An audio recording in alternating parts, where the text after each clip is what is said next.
Dve zgodbi o Diogenu. Rad bi, da se vrneva k krogu. Res? Mislim, da razumem priliko o kralju in njegovem služabniku. Najhuje pa je, da se zlahka poistovetim s zgodbo. Zdi se mi, da vedno, kadar nimam velikih težav, začnem iskati pomanjkljivosti v tem in onem. Ko to izrečem, me kar zmrazi, a si ne morem pomagati. Družba, v kateri živimo, daje jasne znake, da je ta drža točno tista, kar se od nas pričakuje. Zakaj pa?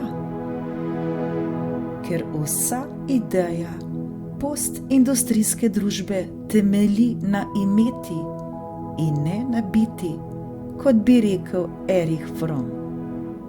Da bi nas prepričali, da to drži, so nam vsilili pravilo, ki se nam zdi običajno, če se mu ne moremo izogniti. Ta stavek se hkrati uporablja kot gibalo in kot past. Stavek? Da, glasi se: kako srečen bi bil, če bi imel to, česar nimam. Kako srečen bi bil, če bi imel to, česar nimam. In to, česar nimam, ni avto, hiša, dobra plača, partner. To, česar nimam, je to, česar nimam, hočem reči nekaj nemogočega. Povedano drugače, če bi imel to, česar nimam, ne bi bil srečen, saj to, avto, hiša, punca in tako dalje, ne bi bilo to, česar nimam. Toda v skladu s pravilom sem lahko srečen le, ko imam to, česar nimam. Toda iz te pasti ni izhoda. Ne, če ne moreš spremeniti pravila. Pa ga je mogoče spremeniti.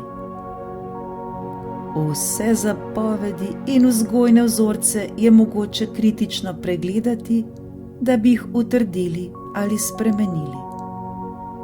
Cena, ki jo moramo za to plačati, je, da vrednote, razvrščene v določen red, izgubijo svoje mesto. Zato smo zmedeni in izgubljeni, dokler ne najdemo novega reda, ki se sklada z našo novo resničnostjo. Toda, ko to dosežemo, sledi nagrada. Ceniš to, kar imaš, dobiš pa tudi možnost, da živiš v skladu s samim seboj.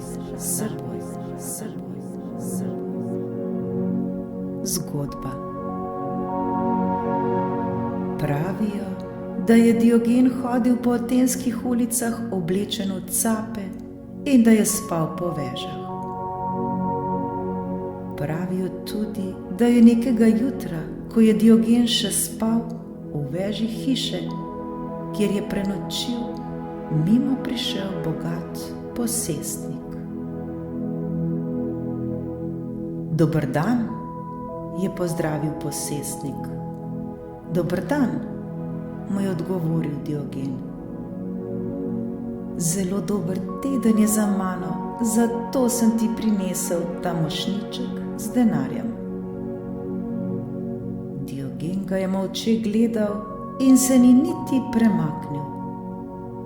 Vzemi, to ni ukana, denar je moj in ga dajem tebi, saj vem, da ga bolj potrebuješ.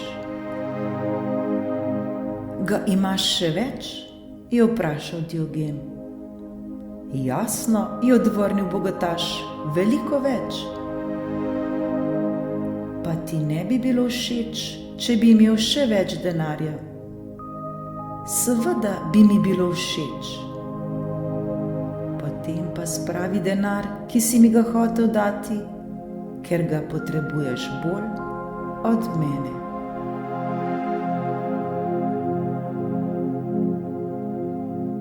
Nekateri pravijo, da se je pogovor nadaljeval takole. Toda saj moraš tudi ti jesti, zato pa potrebuješ denar. En kovanec že ima in mu ga je pokazal.